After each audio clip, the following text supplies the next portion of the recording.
ಸೂರ್ಯೋದಯ ಆಗಿಲ್ಲ, ಅರುಣೋದಯ ಆಗಿತ್ತು. ಆ ಕೆಂಪಗಿರುವಂಥ ರವಿಯ ರಶ್ಮಿ ಆ ಹುಲ್ಲಿನ ಮೇಲಿರುವ ಇಬ್ಬನಿಯ ಹನಿಯ ಮ್ಯಾಲ ಬಿದ್ದಿತ್ತಲ್ಲ, ಆ ಹುಲ್ಲಿನ ಮೇಲಿರುವ ಇಬ್ಬನಿ ಹನಿ ಮುತ್ತು ಹೊಳೆದಂಗೆ ಹೊಳಿತಿತ್ತು.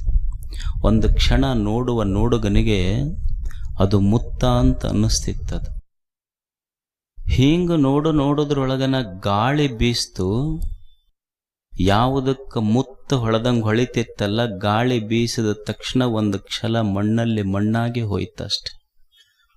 ಇದನ್ನು ನೋಡಿರುವಂಥ ಸಂತನಿಗೆ ಅನಿಸ್ತಲ್ಲ, ಜೀವನವೂ ಇಷ್ಟೇ. ಇದು ಈ ದೇಹವೆನ್ನುವಂಥ ಒಂದು ಹುಲ್ಲಿನ ಪತ್ರದೆಲೆಯ ಮೇಲೆ ಒಂದು ಜೀವ ಹನಿ, ಜೀವ ಬಿಂದು ಕುಂತೈತಿ. ಯಾವಾಗ ಕಾಲನ ಗಾಳಿ ಬೀಸ್ತು ಅಂದ್ರೆ ಜೀವ ಬಿಂದು ನೆಲಕ್ಕೆ ಬೀಳ್ತೈತಿ. ದೇಹವೆನ್ನುವ ಹುಲ್ಲು ಸಹಿತ ಮಣ್ಣಲ್ಲಿ ಮಣ್ಣಾಗಿ ಹೋಗ್ತೈತಿ. ಮಿಥ್ಯದ